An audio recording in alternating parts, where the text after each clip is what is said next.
O Atlético vivendo dias de negociação enquanto seus jogadores continuam curtindo. Aporte de R$500 milhão no Galo. Hora de falar sobre o Clube Atlético Mineiro. Tá cada vez mais forte o boato de que Rubens Menin pretende colocar R$500 milhão no clube para que o Atlético possa se ver livre das dívidas ruins, como ele se refere às dívidas bancárias. Hoje o Atlético tem uma pendência com bancos que gira na casa dos R$500 milhões. Somente com os juros dessa dívida, o Atlético gasta cerca de R$100 milhões por ano. É um dinheiro que você gasta e não consegue nem sequer diminuir sua dívida. Diante desse cenário, há a possibilidade real de o Rubens Menin fazer esse aporte. A ideia era buscar no mercado alguém que colocasse R$700 milhões. Essa grana não veio. O Galo percebeu que está cada vez mais difícil encontrar investidores no mercado e para tentar colocar um ponto final nessa história, Rubens Menin cogita tal ideia. Ele tem dado uma série de entrevistas admitindo que vai trabalhar forte para acabar com essas dívidas bancárias. Cerca de 90 dos R$500 milhões que precisam ser aportados devem vir do FIDIC, um fundo que tem como garantia receitas como patrocínio, direitos de arena e vendas de jogadores para a temporada de 2026. Sem essas dívidas bancárias que causam enorme problema e tumultuam o dia a dia, o Galo imagina que vai ter um pouco mais de fluxo de caixa e até de capacidade para melhorar seu elenco na próxima temporada. Quero te falar sobre a Sul-Americana, que promete bastante para 2026, especialmente pela presença de brasileiros. Atlético Mineiro, São Paulo, Grêmio, Santos e Bragantino serão os representantes do Brasil. A gente ainda terá o Corinthians ou o Vasco, aquele que perder a Copa do Brasil, se junta a esses times que eu citei. Entre os argentinos, River Plate e São Lourenço estão confirmados. A gente também vai ter a presença da Universidade do Chile, do Milionários e do Olímpia. É bem verdade que há vários outros times bem baba, muitos que a gente pouco escuta falar, mas a julgar pelos brasileiros e pelos argentinos, já dá para imaginar uma Sul-Americana bem interessante para a próxima temporada. Fase de grupos inicia-se em 7 de abril. Um período de férias.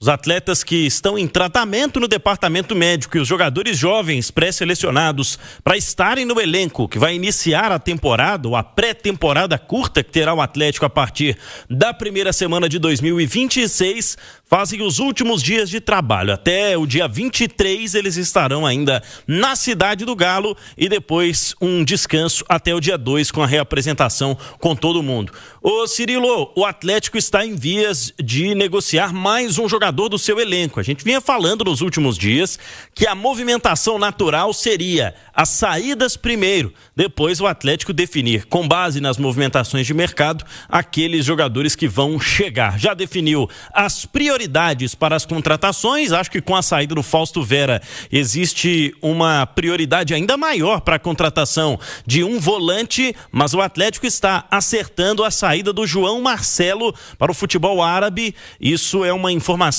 trazida na tarde de hoje pelo GE. Essa informação vai de encontro, né, o que trouxemos nos últimos dias em relação às negociações que vinham chegando, pelo menos as sondagens, né, que apareceram pelo atleta que completa 21 anos no próximo mês de abril e tem contrato com o Galo até dezembro de 2029. Claro que ainda resta saber, né, qual será o futuro de fato, mas o futebol dos Emirados Árabes está tentando levar o jogador a clubes de países diferentes, inclusive, né, buscando pela contratação do João Marcelo. A gente falava de um interesse do Santos que não evoluiu, mas o fato é, o João Marcelo chegou a Belo Horizonte no início deste ano, depois de ter se destacado pelo Guarani de Campinas, especialmente na Copa São Paulo de Futebol Júnior e depois no Campeonato Paulista. O jogador fez 11 participações no time profissional do Galo, não chegou a iniciar nenhuma partida como titular. Ele que marcou principalmente com o Sub-20 do Atlético, né? Esteve envolvido nessa reta final de campanha da Copa do Brasil Sub-20, onde o Galo foi semifinalista, e ele foi muito importante. Nas oitavas de final, no jogo de ida contra o Flamengo, foi dele os 2 gols da vitória por 2-0 que garantiram, né, depois com o jogo da volta empatado, a classificação do Atlético, que viria, repito, a ser semifinalista desta competição. O clube ainda é tratado como indefinido, ainda é um mistério, mas está sendo negociado mais um atacante daquele grupo, viu, Cirilo, que fez nesta temporada um 2025 de 95 gols marcados, e o Atlético esteve ali entre as 5 equipes, considerando todas as competições, no futebol brasileiro, times de elite da Série A, em termos de ataques na temporada. Uma pena ter sofrido, né, tantos gols e demorado tanto para encaixar o seu sistema defensivo. Mas especialmente teve muita gente do ataque passando em branco ou com números baixos. Caso de mais uma aposta aí que aparentemente não deu certo. Vamos ver se vai sair por empréstimo, porque contrato tem até dezembro de 2029 com o Galo. O ataque é uma decepção, né, Edu? O ataque em geral. Mas dá pra dizer que o João Marcelo é uma decepção ou ele não teve tempo pra mostrar o contrário? Não, ele não teve tempo. Se o ataque do Atlético foi uma decepção em 2025, não tem de João Marcelo. O cara que tem uma média aí de menos de 15 minutos em campo, não tem muito o que mostrar, não tem muito o que fazer. As decepções foram outras, jogadores grandes, renomados. Não foi uma grande temporada da maioria deles. O Dudu, ele aconteceu tarde demais, e o Dudu não foi uma decepção. Quando ele esteve em campo, ele entregou. Em determinado momento da temporada, o Rony foi útil, mas depois da parada para a Copa do Mundo de Clubes, aquele imbróglio envolvendo justiça, atraso de salário, o Rony não conseguiu entregar mais. O Hulk fez uma temporada abaixo, apesar de bons números, né, quando comparados a outros atacantes do futebol brasileiro. O Júnior Santos não conseguiu jogar, ficou mais tempo fora de campo do que dentro de campo. O Coelho, que vinha sendo o melhor atacante do Galo, acabou sofrendo uma lesão muito grave no período justamente em que chegou o técnico Jorge Sampaoli e que ele poderia render mais com o treinador argentino. Então o ataque do Galo acabou sendo decepcionante e a gente não viu nada de João Marcelo, para ser sincero. Se o futebol árabe está interessado no jovem, se o Santos está interessado no João Marcelo, esse interesse vem da Copa São Paulo e do Campeonato Paulista de 2025. Não tem nada de interesse pelo que viram do João Marcelo com a camisa do Atlético, até porque não teve muito o que ver. Curioso, né? Não foi utilizado ao longo dessa temporada no elenco profissional, em um setor, né, Abílio? A gente conversava até na redação. No segundo tempo nós vamos trazer... E foram 2 treinadores. Né? 2 treinadores. No segundo tempo nós vamos trazer um recorte aí dos elencos de Atlético e Cruzeiro e possíveis decepções, quem tem que ter contrato estendido aí para a próxima temporada, quem tem que permanecer, quem tem que sair. Nós vamos falar um cadinho daqui a pouquinho dos 2 elencos. Mas convenhamos, né? O ataque do Atlético, assim, menos da metade dos caras é visto com bons olhos pelo torcedor, né, Abílio? Hulk, 61 jogos com 21 gols marcados nesta temporada. Foi o jogador que disparado mais marcou pelo Atlético em 2025. Aí a gente pega o Rony, marcou 13, marcou 8 gols menos com uma partida a mais. Foram 62 para o Rony. Detalhe que o Rony joga um jogo a mais como titular do que o Hulk em 2025. Foram 50 vezes Hulk titular, 51 para o Rony. Coelho fez 6 gols e olha que ele só teve 41 jogos, é o terceiro artilheiro do Atlético na temporada. E ainda entre os atacantes, o Dudu, 4 gols em 26 partidas, marcou pelo Galo. O Atlético teve alguns defensores, né? Vitor Hugo, Lianco, cada um deles, por exemplo, marcou 4 gols nesta temporada, mas tivemos, né, números decepcionantes, como vocês citaram aí. A dificuldade do Júnior Santos em ter minutos por conta das lesões. Ele acabou participando de 28 jogos com apenas 2 gols marcados numa temporada em que até o Daverson marcou 2 gols pelo Galo. Mesmo número do Júnior Santos. É incrível, né? É incrível. O terceiro artilheiro do Galo fez 6 gols, né? Que você destacou que foi o Coelho, que ficou meses aí sem jogar. Depois do 4 gols e só embalou na reta final. Teve suspensão, né? Teve suspensão, ficou um tempão sem jogar, perdeu o ritmo, teve um monte de coisa, chegou também no decorrer da temporada. Desse ataque aí, Edu, certamente mais da metade dos caras é encarado como uma decepção, né? Você não tem dúvida. Decepcionante a temporada e por isso o torcedor pede aí saída de alguns atletas e eu entendo perfeitamente o torcedor e suplica pela chegada de um centroavante, né? Porque justamente faltou esse homem de área. Muitas vezes o Atlético dependia de um jogador com essa característica e não tinha.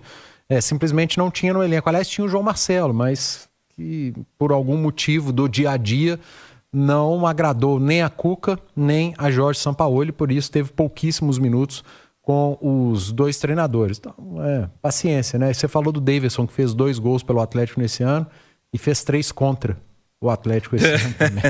É verdade. Na Arena MRV, né? Inclusive, o Daverson. Abílio, Atlético ainda tem alguns dias ainda, né? Algumas semanas aí até se reapresentar e cresce a expectativa também pelo anúncio de contratações, né, Pedro? Cresce muito, Cirilo, especialmente depois dessas saídas que vão se concretizando, né? Caio Paulista, Saravia, agora a situação definida também para o Fausto Vera, emprestado até o fim do ano que vem para o River Plate, com obrigação de compra em algumas metas a serem atingidas em termos de minutagem do jogador lá na Argentina. O Atlético espera arrecadar cerca de 20 milhões de reais, pouco mais de 22 milhões de reais, com uma futura venda do Fausto Vera para o River Plate.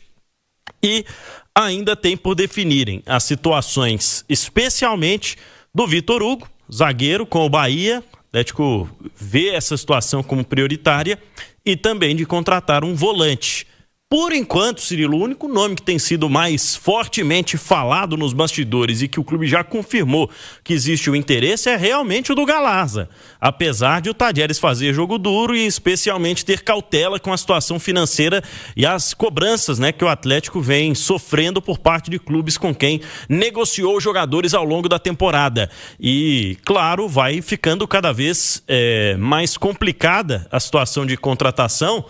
O tempo vai passando e o Campeonato Brasileiro já começa no fim de janeiro, o Campeonato Mineiro já batendo a porta e o Sampaoli esperando, né, ter jogadores à disposição o quanto antes para que ele comece a pensar num Atlético de 2026. Só que, como a gente falou, toda essa cautela ela se dá por questões financeiras, por planejamento e especialmente para aguardar como o mercado vai reagir com o Atlético em 2025. Quais jogadores serão abordados, quais serão negociados, quais negociações serão vantajosas para o Atlético. Poucos jogadores deste elenco atual são inegociáveis de acordo com a situação financeira e com o insucesso esportivo que teve em 2025, de acordo com essa avaliação feita no fim do ano com as reuniões do Sampaoli, viu, Cirilo? Essa frase sua chama atenção. Ô, Edu, tem pouquíssima gente de fato inegociável no elenco atleticano, né? Inegociável? É. Everson. Só, né? Eu não negociaria o Everson. Os outros dependem de qualquer tipo de condição, né? Algum tipo de condição. Eu acho que há casos e casos, né? Assim, vir um clube de fora e fazer uma oferta pro Atlético, pelo Hulk não cabe, o Hulk vai para 40 anos, vamos lá, uma boa oferta pro Rony, já com uma ideia. Se bem que o Rony tem 30, né? Mas uma boa oferta pelo Dudu, não acredito. Pelo Lianco. O Lianco tá lesionado, teve uma lesão grave. Se eu sou algum agente ou se eu sou outro clube e estivesse de olho no Lianco, eu ia esperar a volta dele, cara. Pelo menos 3 meses pós-volta para saber como que ele vai lidar com essa recuperação. Então, assim, não tem muito no jogador do Atlético que o mercado esteja atento, não. Talvez o grande nome do Atlético hoje, mas que mesmo assim vai depender muito do primeiro trimestre de 2026, para mim é o Guilherme Arana. Talvez fosse o cara a ser negociado ali, porque fora ele, difícil imaginar outro hoje no elenco do Atlético e que algum clube olha e fala, vamos atrás desse atleta do Atlético porque ele pode entregar. A temporada foi muito ruim e para alguns jogadores já vai mais de uma temporada com um desempenho ruim. Então isso é muito ruim para o Atlético também, porque o clube precisa vender bem. Mas nesse momento, olhando para o elenco do Atlético, difícil imaginar algum jogador que possa sair bem vendido. Pegar um exemplo aqui do que aconteceu nessas últimas semanas, desde que a temporada terminou, houve uma especulação de que clubes da Grécia tinham interesse em contratar o Bernard. E uma fonte no Atlético me garantiu que não chegou nada interessante, nenhuma proposta oficial, foram sondagens direto ao atleta e ainda assim havia uma certa surpresa, né, em relação ao mercado, pelo fato de o Bernard ter se destacado lá no futebol da Grécia. Então, a procura do PAOK, um interesse do Levadiakos. Isso eu acho normal. É aquele jogador que vai bem aqui no futebol brasileiro, aí vai jogar na Grécia e não vai mal. Aí o mercado brasileiro tenta repatriar pelo que ele jogou aqui, não pelo que ele jogou lá. Isso acontece muito no futebol. E o contrário também, né? O mercado grego olha para... Esse rapaz, você lembra dele? Há 1 ano e meio ele foi bem aqui. Isso aí. Então, acaba tentando repatriá-lo pelo que ele jogou lá e não pelo que desempenhou aqui. Aí, Cirilo, eu acho que o melhor exemplo disso que a gente está dizendo Quais são os Alisson e Rubens no atual elenco do Atlético, que poderiam ser vendidos como os dois foram? O que eu ia falar é o seguinte, o Galo precisa inventar uns meninos aí, né? Não tem. Dá alguns minutos pra eles aí, bota no profissional, solta no Campeonato Mineiro, precisa inventar alguém, né? Por isso que a gente teve uma boa resenha no Goleada ontem, Sim, a respeito de elenco, e a enquete foi muito bem feita do número de reforços do Atlético. Eu falei, de 3 a 5, foi isso, né? Não, era 5 a 7. 3 a 5, 5 a 7, isso. De 5 a 7, não pode passar muito disso. Por quê? Porque o Atlético precisa ter como reforço, entre aspas, no seu elenco para 26, jogador da base. Pode ser o lateral esquerdo, pode ser o lateral direito, pode ser o zagueiro, pode ser o centroavante, pode ser o meia, enfim. No mínimo 3 precisam estar no elenco, fazer parte e jogar. Eles precisam jogar o campeonato estadual, entrar no campeonato brasileiro, jogar a Copa Sul-Americana. O Atlético precisa utilizar a base em 2026, porque senão vai entrar 2027 e a gente vai estar tendo a mesma discussão aqui. É fundamental que o Atlético vá ao mercado agora, reforce o seu elenco, mas que tenha no seu planejamento que o número de reforços necessita ter ao menos 30% de jogador da base. Se o Atlético vai trazer 10 reforços, 3 desses tem que ser da base. Tem que ser 3 garotos desses 9 que o Sampaoli citou que vão fazer parte do terceiro time. Não tem mais tempo, não existe mais a menor possibilidade de o Atlético jogar uma temporada inteira e não formar ou revelar nenhum jogador formado na sua base.